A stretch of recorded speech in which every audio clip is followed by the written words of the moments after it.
Welcome back to McCaffrey Farms. I'm back from college for the weekend. I'm going to help Dad start swathing.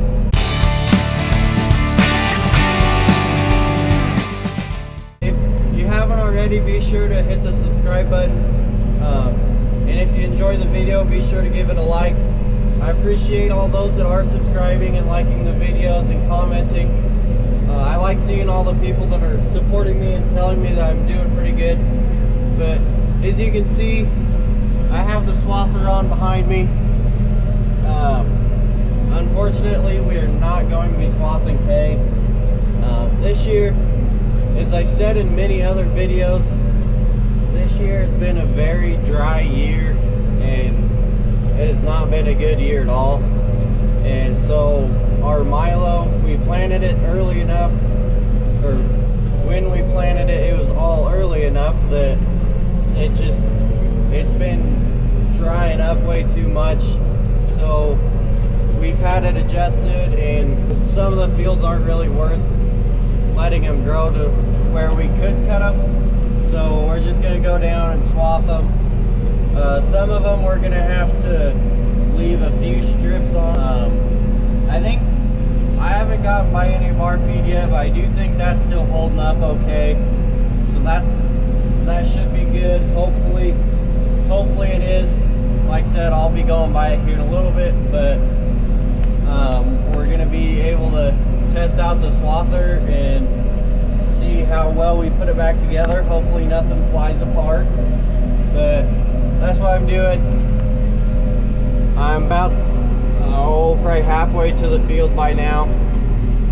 Dad's gonna come down with the water trailer and haul water to the cows on the one pasture, so he'll come by and see how it's going, and then hopefully we'll be able to get some of that done.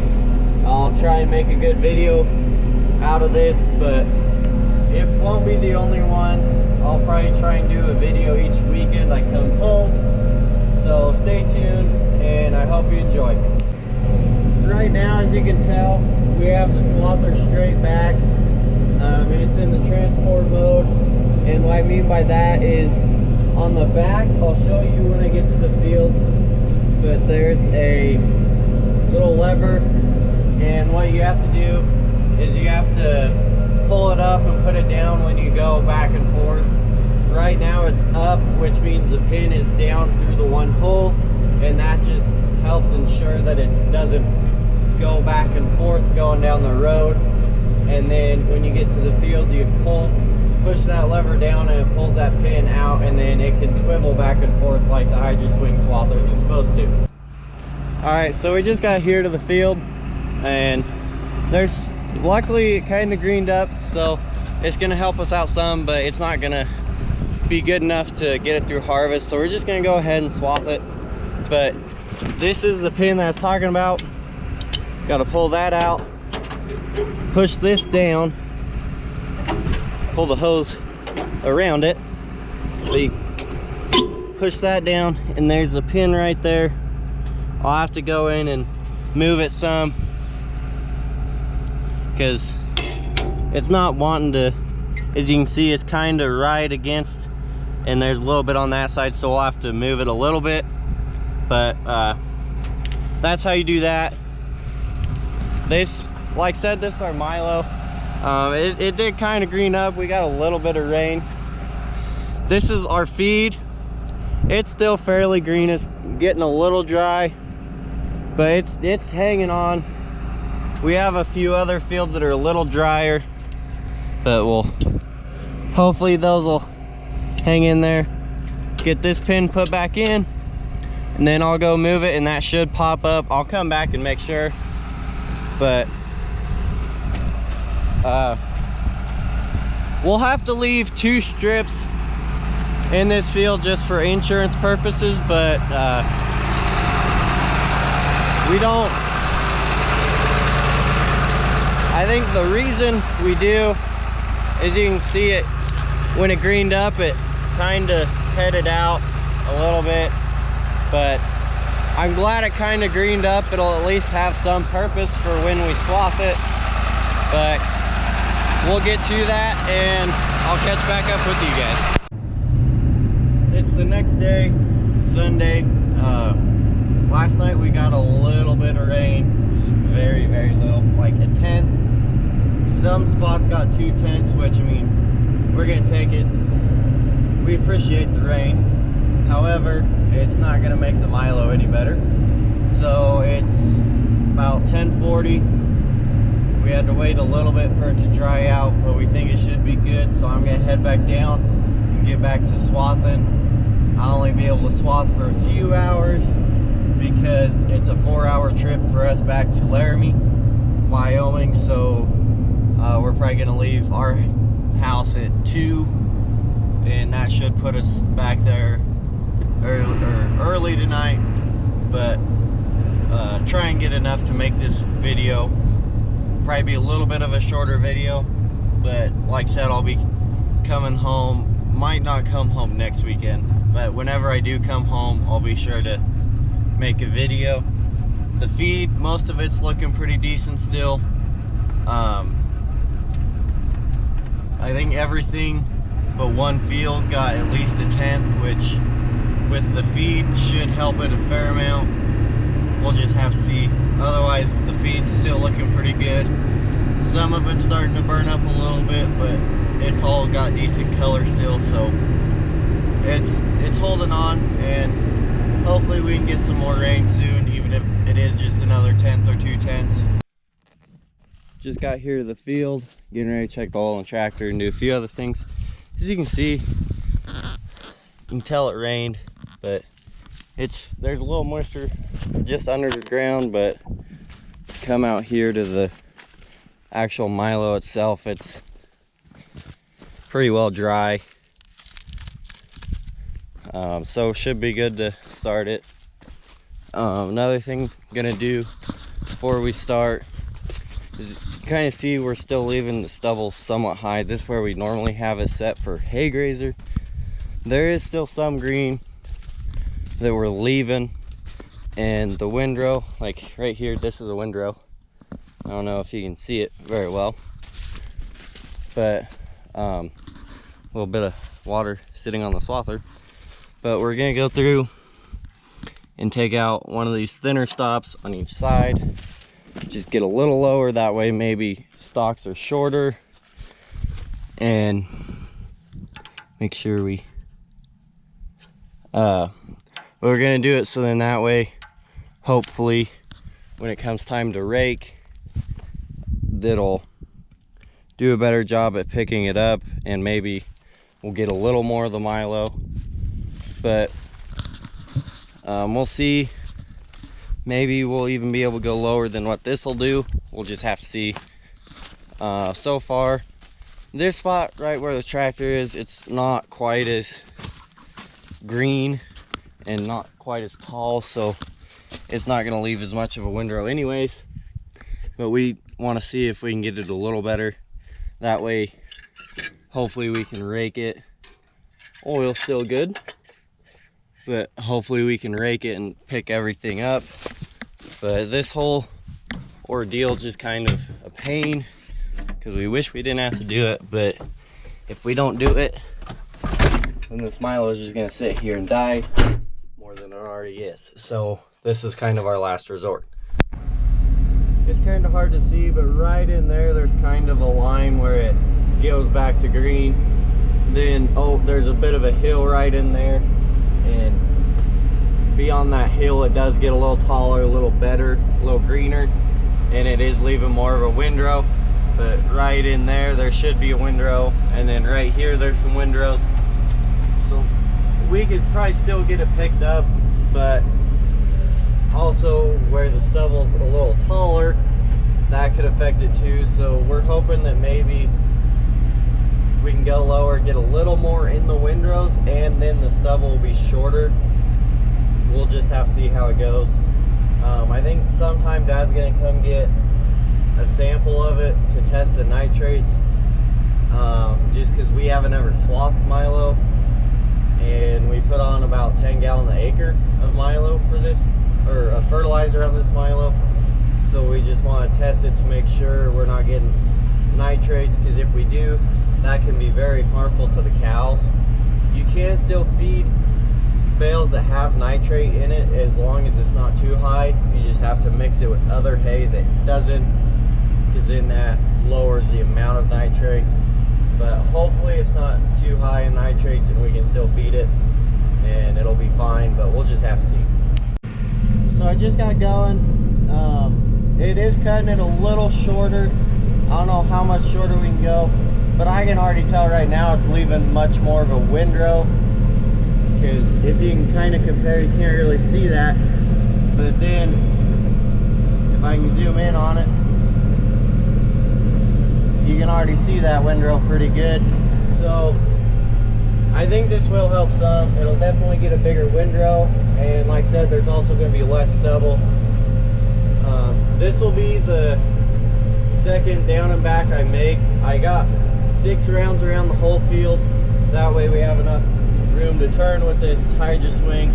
And then I went and did a down and back just to see how everything would work. Like I said, the stubble probably is about an inch shorter, I would say, which it wouldn't seem like that's going to do a lot, but I think it is. We're going about 12 to 2200 RPMs. That's about 8 miles an hour. We're going 2200 RPMs because I don't know if you can see it or not, but we need 1000 RPM on the PTO in order for it to be running right. So that's about where we're at. Probably could go a little faster, but we don't. It's cutting it good, and so that's about how we're gonna do it for this. And then that way it's not being too rough on the tractor or the swather and bouncing things apart. But this side, like I said, it is a fair amount greener than where we were at, so that's helping quite a bit too. The windrows here are a little bit better. Like I said, still not much, just because there's not really much out here. But where we did get the rain a little while ago, it greened this up, got it a little taller, I think. So that's going to help quite a bit. Hopefully we can at least get most of it picked up with the baler. But I wish we didn't have to do this. But like I said, we just haven't had a good year. It was pretty much into last summer, the rain quit, and then we didn't get much snow. I was curious, because I never have really been sure on our average precipitation. And for the county I'm in, which is Kit Carson County, the annual rainfall was around 17.5 inches. We've had maybe 5. 5 inches is a major stretch for this county. At the house in Washington County, we've had about 6 with this last rain last night. So that just goes to show why we're having to do this. We aren't the only farm that's doing this. I know I can probably think of 4 or 5 other farms that are doing this. Some of it's because the feed isn't good and the corn is just, it's got green and it's going to be better feed quality than the hay. So that's partially why some farmers are doing it. We're doing it mostly because if we don't, we're not going to get anything out of this crop and we're going to lose even more money. Some of it has been zeroed. I think this field we're going to have to leave 2 strips for insurance purposes, but there's other fields that we have that we're just going to be able to swath the whole thing. But it is what it is. We hate to have to do it, but then again, if we don't, we're just going to lose it. This way we can at least feed it to our cows and maybe sell a little more hay. But like I said, we just haven't been getting much rain. The whole United States, I think, has been a little drier. I know there's some places that have, as long as they're not irrigated, they don't have any grass. Our grass has been doing okay. There's still a little bit of green to it, but overall everything's just suffering. And hopefully we can get more snow this winter, get more rain next summer. We'll just have to see.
It seems to be working pretty good.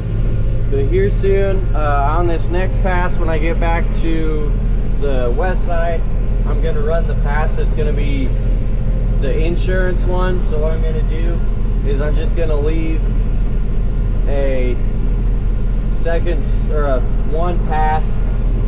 It'll be like 6 or 7 rows, I think. And I don't know how long this stuff will take to dry out. Like I said, we haven't ever done this, so we're kind of winging it, but we'll see. Hopefully I'll be able to get back and do like a raking video and some baling video on this Milo. I'll just have to see. Either way, I'll get some raking and baling video with at least the hay.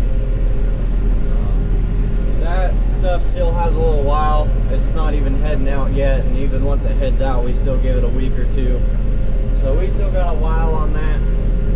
Hopefully, like I said, the feed's looking good, so we could get some decent hay on it.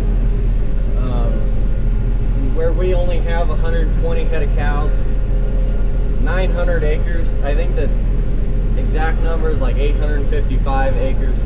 So that's going to be way more hay than we need, even if we only get a bale to the acre. Because where we have the 2 circles of Milo that are irrigated, we're going to be able to put them out on that pretty soon, and that's going to really cut down the number of bales we need. I think Dad said we used about 600 this last winter, so we should only need 400 to 500. So that could leave room for a lot of bales. Hopefully we can help out our neighbors and some of our family. But even now that we have this, even if we could get a quarter of a bale to the acre, that could still be 100, 200 bales that we could use. I doubt we would sell this hay or these bales, but looking good. Hopefully we can have a decent hay crop and be able to help out the neighbors. Alright, so I'm working on this strip for the insurance. It doesn't look like I got it in quite the right spot, but we'll just have to see how that works out. So far, I'm about a quarter way through the field. It's a little weird doing this, but we gotta do what we gotta do. Insurance said we had to do it. It'd be a little nicer if we had a self-propelled for this, but at least where it was planned on 30-inch rows, this tractor set up for it. I think it's actually good that I picked the row I did, because I think the row that the tractor's directly over the middle of is actually a split row or a guess row. So if I wouldn't have, it would have messed up, and the outside dual probably would have been running over one of the rows, whereas this way I can it's a little easier to pick out how I need to be to keep it from running any over and technically interfering with the insurance. Although I do think Dad is going to be glad that we made the decision to take the spacers out, or one spacer out on each side, because it is leaving quite a bit more of a windrow. The stubble's a lot shorter, so it'll be easier to rake, and I think overall the plants are staying intact better, because I feel like where it was before, it was cutting the leaves apart. So there was, for each plant, there was a lot more pieces, individual pieces. Whereas now, I think we're going just underneath the point where the leaf comes in contact with the stem. So it's staying intact better, which it'll also help with making it easier to windrow. So little nicer, it's doing a little bit nicer job. Like I said, more of a windrow, so that's a plus. Be more that we can get for hay.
Alright, so as you can see,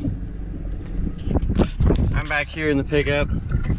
It's about 10 after, quarter after 1, so Dad was already down here working on some fence, and so figured while he's here he'd just stop and pick me up and let me take this pickup home.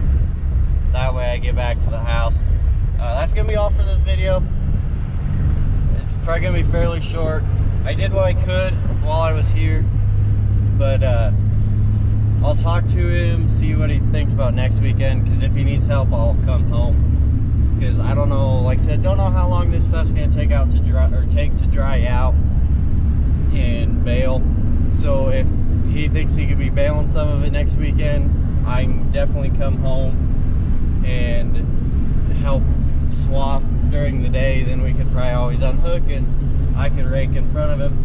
But that's gonna be all. Thanks for watching. Be sure to subscribe to the channel if you're not, and be sure to give the video a thumbs up. I'm gonna be posting as many videos as I can. Like I said, whenever I come home on a weekend, I'm gonna try and put one out. But it's doing a little better than I thought it would. Hopefully we can get a decent amount of bales off of it. Like I said, the crop was dying anyways, and if we don't do this, we wouldn't get anything out of it. And considering we put money and time and hard work into that crop, we may as well get what we can out of it. Hate to see it happen, but it's just what's got to happen. But thank you for watching. Stay tuned, and thanks.